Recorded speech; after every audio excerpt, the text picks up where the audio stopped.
Now here's a fight that I think should have been covered already, but hasn't been, and I don't know why it hasn't been covered, because if you look across the boxing forums, you see a lot of it being said mainly by people from the UK, which is cool, I understand.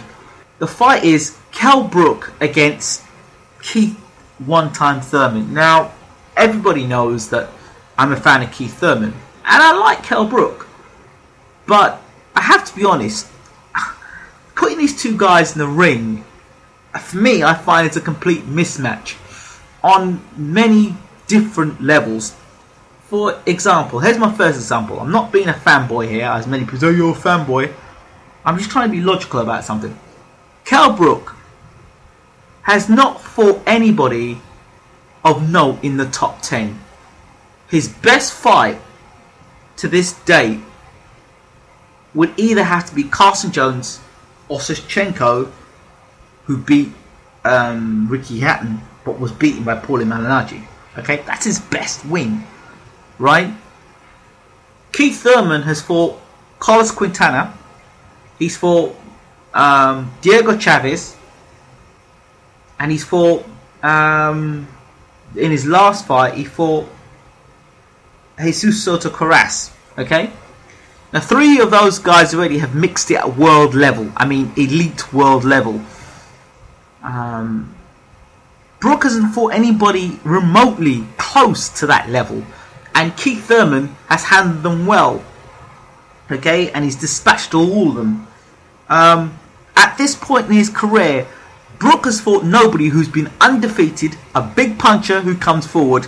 He hasn't done that. Thurman's done that.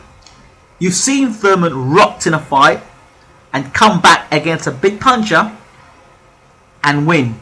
You've seen Thurman have to dig in the trenches in a tough fight and win. Who did we see Kell Brook doing that against? Carson Jones. You can say what you want about the fitness and all the rest of it, but then I'll bring you another fight. I look at fights and I look at how fighters do when they are under pressure and when they're in trouble. So the Shevchenko fight, everyone talks about, oh yeah, it was a great finish by Kell, great knockout, he was world class. And I think I did this in my video about Kell Brook versus the world. If you're getting rocked by Shevchenko, and let's be honest, Shevchenko, right? Could you, and he's 37, 38, could you imagine what a young, hungry lion is going to do to you in Keith Thurman, who is knocking guys out? He's knocking guys out. You know what I mean? You just have to look at the Karass fight, the way he got rid of Karass, the finishing punches. It was brutal. And if you put the two guys in the ring, let's take that and put that to one side a second. Okay? Let's put the two guys in the ring in a match stylistically. What do we know about Kell Brook? Yeah, he can counter punch. He seems to have fairly good power.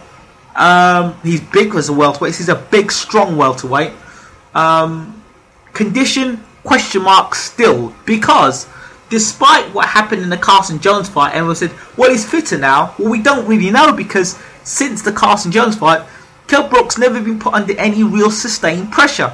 And you saw in the Carson Jones fight, when Kell Brook is put under sustained pressure and his power is not knocking you out or rocking you, he runs out of ideas. And I don't feel that, how can you improve on something if you really haven't been put there and been tested again since?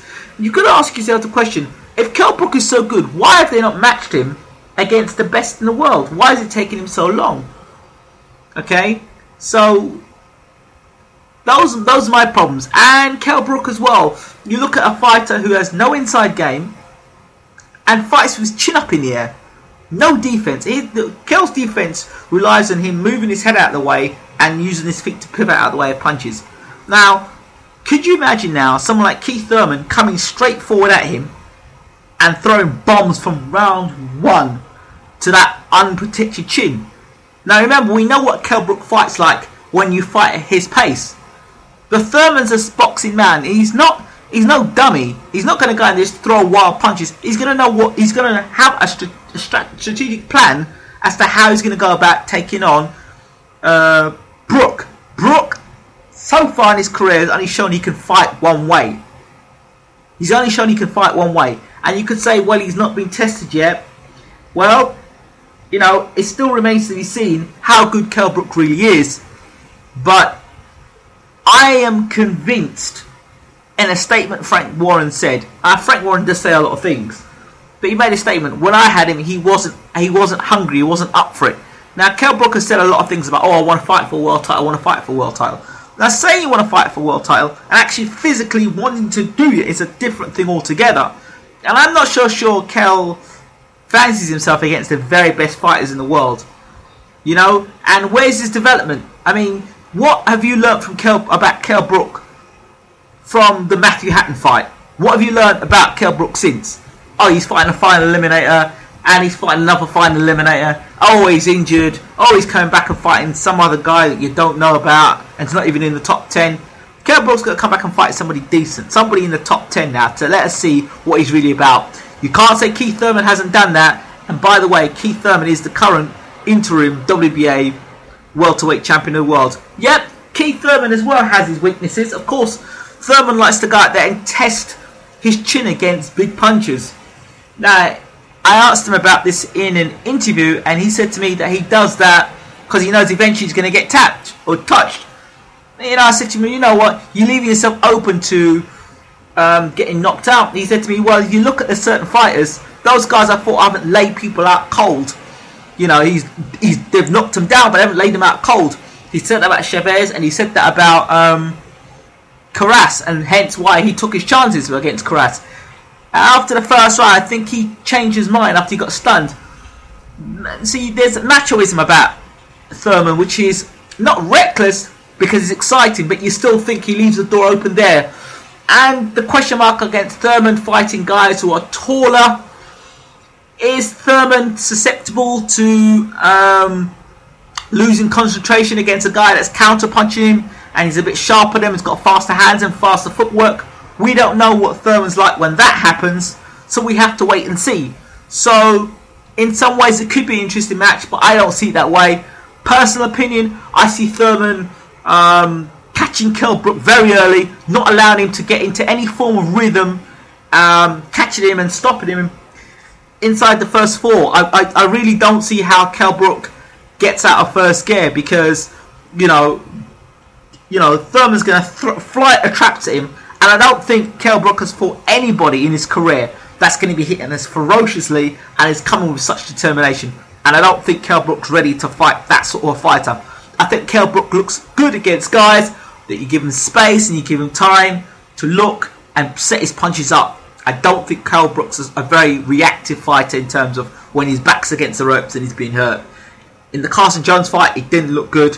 And I go back again to the fight he had against Sischenko. When he got rocked by Sischenko, ask yourself the question, if that was someone like Keith Thurman following up on him, what would have happened? So that's my argument for Keith Thurman versus Brook. And if you're talking about Keith Thurman being hurt, when Keith Thurman got hurt or stunned by Carras, look at his eyes and watch what he was doing. He kept his eyes on Carras all the time. Kept his eyes on Carras all the time. Kept his eyes on him. So he was in control of what was going on. I'm not just sure if Brook was in complete control of what was going on against Sischenko. Although he lands some good punches at the end, he's got to be taking guys like Sischenko out with that and getting stunned like that. Let's be honest, Malignaggi never got stunned like that. You know, and Malignaggi has been, although Malignaggi got a good chin, he has been stopped by Amir Khan. Let's remember this. And he has been stopped by Ricky Hatton, wasn't a big puncher, let's be honest. So, at welterweight as well. So, there's some things to consider there.